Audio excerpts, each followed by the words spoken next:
Halo, assalamualaikum warahmatullahi wabarakatuh. Terima kasih yang selalu mendukung saya, share dan subscribe channel saya. Terima kasih sekali.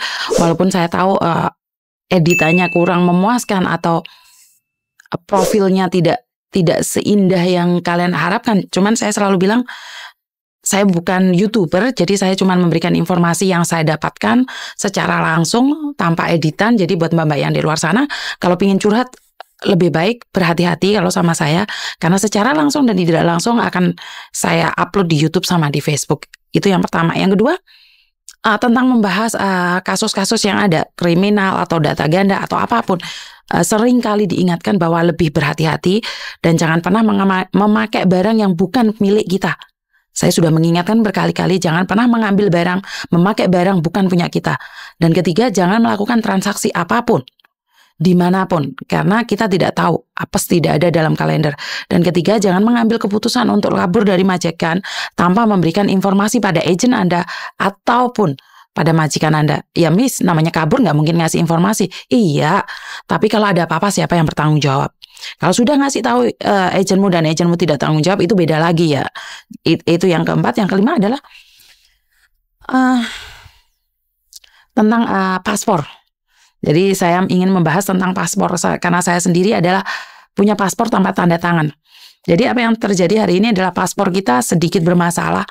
Saya tidak membahas di mana masalahnya, cuman saya memperbarui paspor saya itu dulu e-paspor di Indonesia dan saya di Hong Kong pada tahun kemarin Desember 2021 tuh habis. Jadi mau tidak mau saya belum ada waktu pulang Indonesia, jadi saya buat paspornya di Hong Kong sini. Dan di Hong Kong sini saya buat Desember, jadinya Januari awal tuh saya jadi.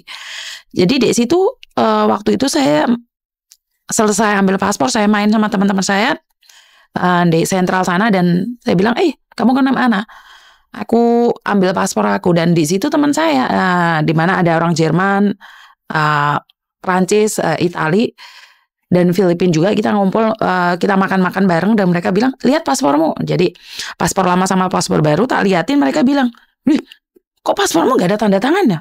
Aku bilang, gak ada masalah, pemerintah ngasih pastinya tidak ada masalah, aku bilang gitu. Nah tiba-tiba nyeletuk gitu sih dari yang Prancis, setahu aku paspor kalau gak ada tanda tangannya gak bisa loh Yun. Siapa yang bilang? Ini paspor negara gak mungkin gak diakuin. Jadi dari situ teman saya nanyain, yakin bisa Yun? Oh bisa, nyatanya pemerintah aku yang memberikan dan banyak orang Indonesia datang ke Hong Kong, tidak ada masalah. Setelah dapat informasi itu, sebenarnya saya sendiri tuh mencoba mencari informasi bener nih.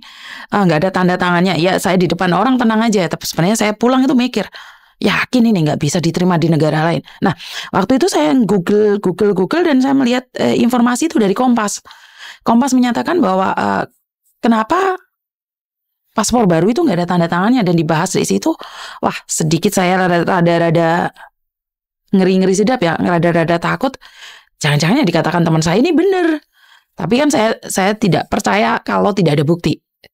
Nah, kaget juga ya. Kaget juga ini. Nah, ini masalahnya adalah standar internasional yang seperti ini, pemerintah bisa melakukan kesalahan. Ya saya tidak tahu ya intelektual mana yang memberikan saran pada negara untuk tidak ada tanda tangannya di paspor, dan sedikit ribet ya kalau buat orang yang profesional. Kalau orang yang pekerjaannya bukan pembantu sih enak aja ya datang ke imigrasi kapanpun mereka mau. Tapi ini masalahnya, kalau saya pribadi saya nggak buru-buru untuk mengganti, mungkin karena pasti antrinya banyak untuk saat ini. Dan kemarin saya lihat dari KJRI menyatakan bahwa mereka mengganti prosedurnya untuk paspor. KJRI yang nailing sih Kun. Maksud aku adalah sampai segitunya ya kita melakukan kesalahan, negara kita melakukan kesalahan seperti itu. Saya no comment ya. Dan ini berakibat fatal bagi mbak-mbaknya yang dapat majikan gak bagus. Wong banyak yang mau buat paspor yang sudah habis saja kangelan, apalagi untuk endorsement. Nah, saya nggak tahu ya, bukan masalah uangnya ya, karena majikan di sini kan perhitungannya sangat ribet sekali. Majikan itu akan menyatakan banyak hal. Jadi saya tidak berkomen banyak tentang perubahan ini karena tergantung dari reaksi masyarakat juga. Kalau saya pribadi ya sudahlah, ya biarkan saja, maunya gini ya udah gini aja.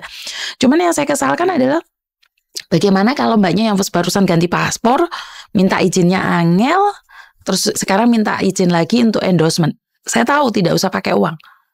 Yakin gak ngantri? Terus berapa puluh ribu orang yang sudah mendapatkan paspor tanpa tanda tangan itu? Ya saya nggak mau komen terlalu banyak karena banyak hal yang saya tidak tahu tentang urusan pemerintah.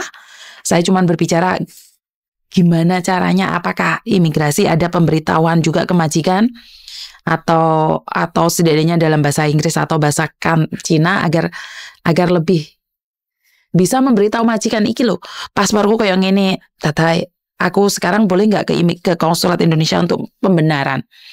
Tapi apakah berefek? Saya rasa efeknya saya tidak tahu, karena sekali lagi sudah berapa tahun kita tidak kemana-mana, kita masih ada di Hong Kong saja, dan Hong Kong juga masih menerima. Saya rasa tidak punya efek untuk saat ini. Ribetnya pasti ya, jadi ada-ada saja, menurut saya adalah ada-ada saja untuk pembuatan paspor ini. Jadi kita aja bookingnya angel untuk buat paspor, terus ini buat endorsement, antri ini sampai kapan? Terus ngambilnya ya opo? Kan nggak cuma sekali, Mbak. Pertama kita harus datang dulu menyerahkan paspor baru itu, dan yang kedua harus ngambil. Apakah tidak ada ide untuk konsulat Indonesia kalau memang hanya pembenaran saja dikirim lewat surat, atau jangan-jangan terhilang? Jadi saya nggak tahu. Saya cuma akan melihat sebagai pengamat aja deh, karena saya sendiri sebenarnya paspor saya juga seperti itu. Jadi paspor pribadi saya seperti itu. Jadi karena saya baru ganti bulan kemarin, jadi paspor saya ada masalahnya di situ. Karena saya sudah diingatkan teman saya, tapi saya bilang I don't care as long my country still accept that. Dan lagian saya nggak kemana-mana. Saya juga nggak ada planning ke Jerman. Bener nggak? Karena Jerman menolak secara langsung tentang paspor ini. Jadi buat mbak-mbaknya ya nggak usah gupoh tentang endorsement paspor itu. Ya pelan-pelan aja, butuh waktu. Kan kita nggak kemana-mana. Kalaupun pulang Indonesia masih diterima kok, kan negara kita sendiri. Jadi masalah paspor, endorsement, tanda tangan itu jangan gupoh, alon-alon aja, nyantai. Selagi majikan tidak memberikan izin, ya udah nggak apa-apa, lain kali. Jadi kalau sampai pada akhirnya pemerintah mewajibkan untuk mempunyai paspor yang endorsement, ya udah kita datang, benar nggak? Jadi nggak usah gupoh, nggak usah takut, nggak usah bertengkar sama majikan. Jadi yang kita tetap fokus pada pekerjaan kita, tetap fokus sama pekerjaan kita. Kalau kita nggak fokus, malah kita kehilangan pekerjaan kita. Jadi kalau minta izin jangan engkel-engkelan ya Mbak ya. Jadi saya selalu berpesan jangan engkel-engkelan sama yang lain. Kalau kita engkel-engkelan, kita yang kehilangan. Itu aja pesan dari saya, kurang lebihnya saya minta maaf. Wassalamualaikum warahmatullahi wabarakatuh. Berkat Tuhan mengalir atas kita semua. Semoga semua makhluk bahagia, Anda bahagia, saya bahagia. Dan bye-bye.